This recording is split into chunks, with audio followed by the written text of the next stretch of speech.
Hi, I'm ED-SKaR and I have some interesting models to show today. And on top of that, I even have a discount code, so pay attention, but I'll get back to that later in the video. These are from Des Tranchees Aux Barricades, or From Trenches to Barricades, a historical World War I wargame made by a French company of the same name. They have a wider selection of other conflicts, including World War II, but we'll be focusing on the earlier war for today.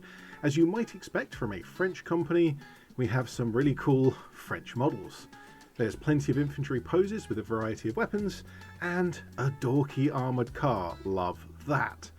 It even has General Gouraud. But these are not the French from the European theatre, which is where most people's knowledge, especially in the UK, that's where we were taught World War I happened, but rather these are the French as they appeared in the Middle East. And so we also have the Ottoman Empire, and I should mention there's more than just these larger bundles. It's quicker to have a look at it this way, that's just why I'm looking at the bundles themselves. Included here are the different uniforms, an MG08 and officers as well. But for today, the models I have to show you are the Sharifian Arabs. The big bundle, again just for comparison, contains a bunch of the regular Arabian army, a well-trained regular force of soldiers with a lot of equipment from the British Empire, who are totally supporting them in their goal of independence and will definitely make sure that happens. We also have some examples of nomadic tribesmen, highly experienced warriors using older weapons. But best of all, camels. I've never painted a camel before. You might notice that these are sold as STLs, and maybe you don't have a 3D printer? Well, Des Tranchees Aux Barricades also sells physical prints. But what if you're in the UK, still suffering from the biggest act of treason ever committed against us? Well, that is where Feudal Forge Foundry comes into the rescue, and my sponsor for the video today.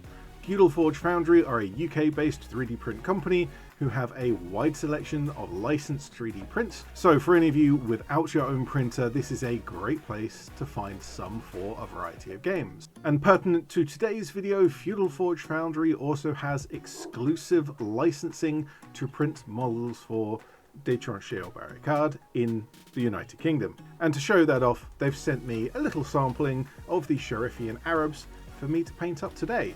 So finally, 3 minutes into the video, let's have a quick gander at the models I've been sent. There are a couple of the regular army, and these have come out really nicely, both in terms of the original digital sculpt and the 3D printing point of view. Also in my sampling, I have a few of the nomads, and they've also come out really nicely.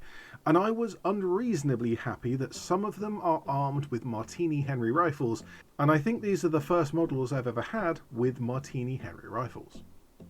But the ones I really liked the look of more than anything else were the camel riders, and a big old musket here, as those weapons were still in use by these warriors at this time. I will point out one important factor here, that these models are sculpted very close to true scale, which means a lot of features of these models are very thin and can be quite fragile. In my case, a couple of the barrels did break, but resin tends to snap fairly cleanly, so it's easy to superglue them back together. And one negative point, there was a little bit of a print defect on one particular model, as that was missed in the quality control step, but Feudal Forge Foundry quickly replaced this. And the Chieftain on Donkey model is probably my favourite model in this whole set, even though the camels are really cool. But enough talking, let's get to painting. Some historical models can be very easy to paint, and the Sharifian army soldiers fit that category quite well.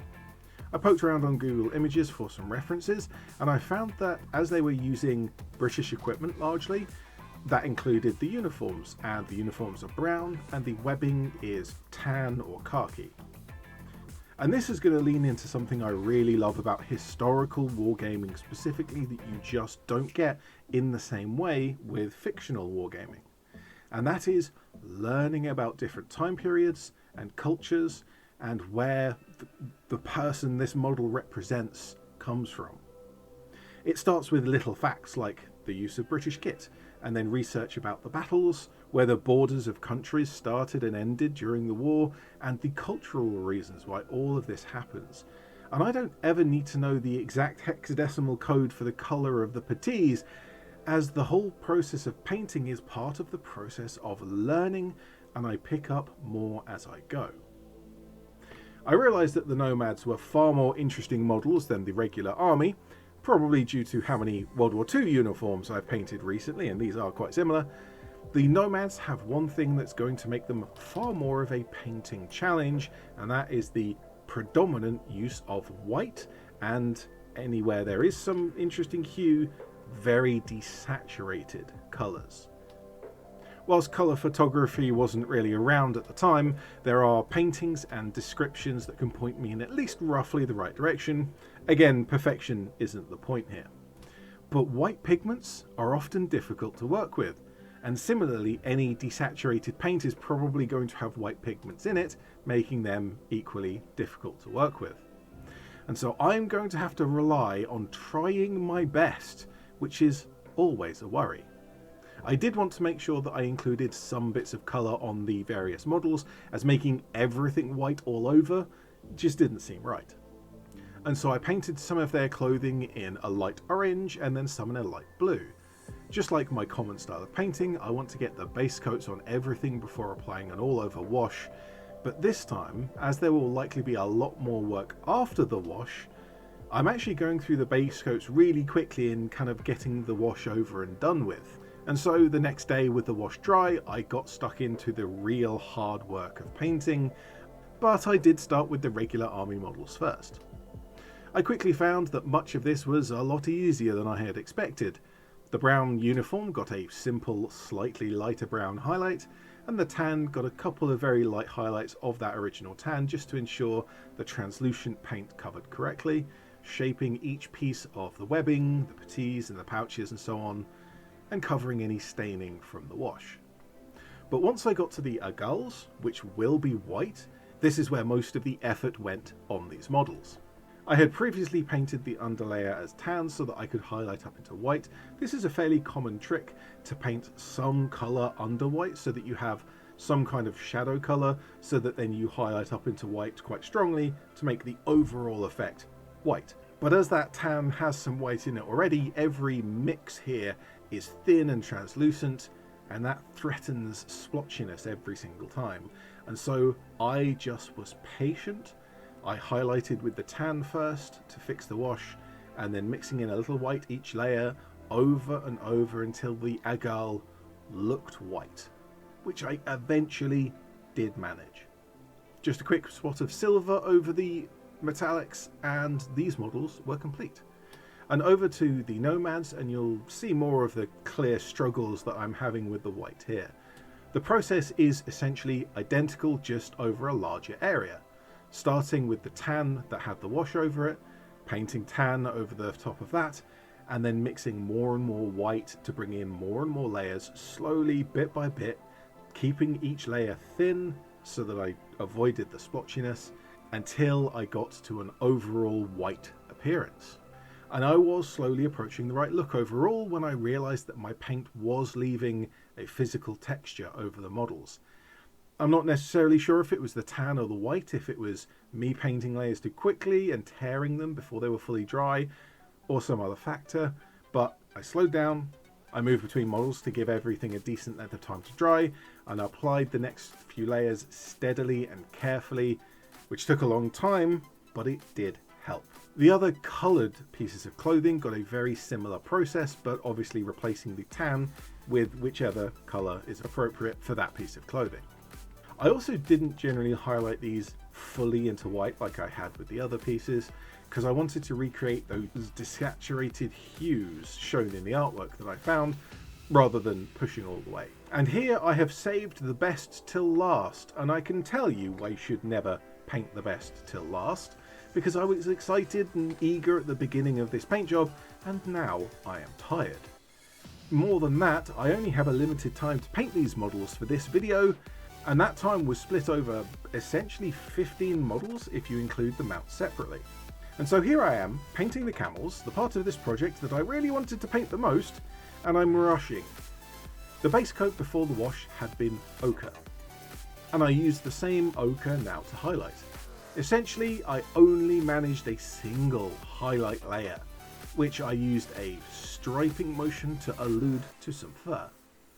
Focusing on the places where a normal highlight would go in a big stripe, making that out of tiny stripes instead running down the opposite direction, made both the highlight of the shape generally and the fur texture all in one step. With these little details finished, I can call these models fairly complete for now. Certainly the quality of the models can be painted to a much higher standard, but I don't think anyone's coming to my channel for competent painting, and also I was in a rush by the end of it. I am far more interested in encouraging people to paint, so you better be painting while listening to me. Yes, you, put your phone down and pick up your paintbrush. And to paint, I have managed. And I quite like these models, and the history that I've read up during the process. Now, if you want to pick up some of these models for yourself, get over to Feudal Forge Foundry on eBay and use the product code ED-SKaR. That's Echo Delta Sierra 2025. And I'll have a copy of the code and the links all in the video description below. Every purchase of Des Tranchees Aux Barricades from them will be eligible for 15% off for the entirety of October 2025.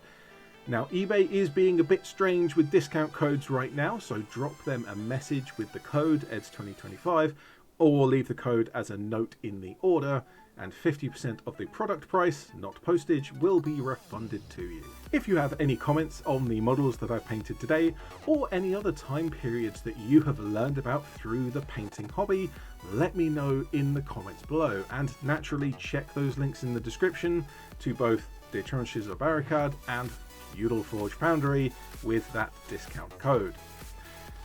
But for now, with these few models complete, I can sign off with I'm ED-SKaR, always will be, and thank you very much for watching.